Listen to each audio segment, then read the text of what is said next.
ഇത് CZ-ൻ്റെ P09 model air pistol കേട്ടോ. ഗൈഡ് ജപ്പാൻ ആട്ടോ. ബുള്ളറ്റിൻ്റെ സൈസ് വരുന്നത് 4.5 ആണ്. കൂടാതെ നിങ്ങൾക്ക് ഇതിൽ സ്റ്റീൽ ബോൾ 4.5ൻ്റെ സ്റ്റീൽ ബോൾ യൂസ് ചെയ്യും. ഇതിൻ്റെ റേറ്റ് വരുന്നത് 900 റിയാൽ, ഏകദേശം 20,000 രൂപയുടെ അടുത്ത് വരും ഇവിടുത്തെ റേറ്റ്. നാട്ടിലാണെങ്കിൽ ഇതിൻ്റെ റേറ്റ് 52,000 രൂപയോളം വരുന്നു. ഒരു ഭാഗത്ത് നമ്മൾ പ്രസ് ചെയ്ത് കഴിഞ്ഞാൽ നമുക്ക് അതിൻ്റെ മാക്സിന് ഊരിയെടുക്കാം. ഇതിൽ നമുക്ക് 8 അതായത് പില്ലറ്റോ അല്ലെങ്കിൽ സ്റ്റീൽ ബോളോ യൂസ് ചെയ്യാം. ഇതിൻ്റെ 2 ഭാഗത്തും ഉണ്ട് മാക്സിന്, താഴെയുണ്ട് മുകളിലും ഉണ്ട്.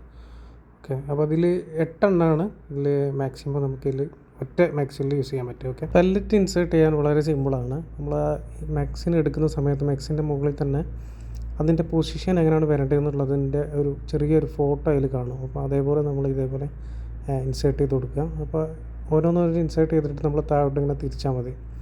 അപ്പോൾ അങ്ങനെ നമുക്ക് പെല്ലറ്റ് ഇതേപോലെ നമുക്ക് ആഡ് ചെയ്യാൻ പറ്റുന്നതാണ്.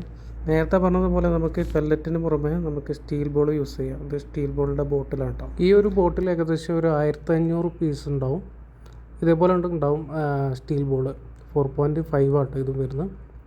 ഇൻസേർട്ട് ചെയ്യാൻ വളരെ സിമ്പിളാണ്. മാക്സിനിൽ ഇതേപോലെ ഹോളിലേക്ക് നമ്മളൊന്ന് പുഷ് ചെയ്ത് കൊടുത്താൽ മതി.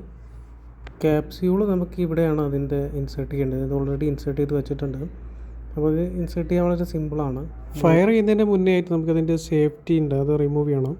സേഫ്റ്റി റിമൂവ് ചെയ്തതിന് ശേഷം നമുക്കൊന്ന് ഫയർ ചെയ്ത് നോക്കാം കേട്ടോ. ചെറുങ്ങനെ ഒന്ന് ഫയർ ചെയ്ത് നോക്കാം.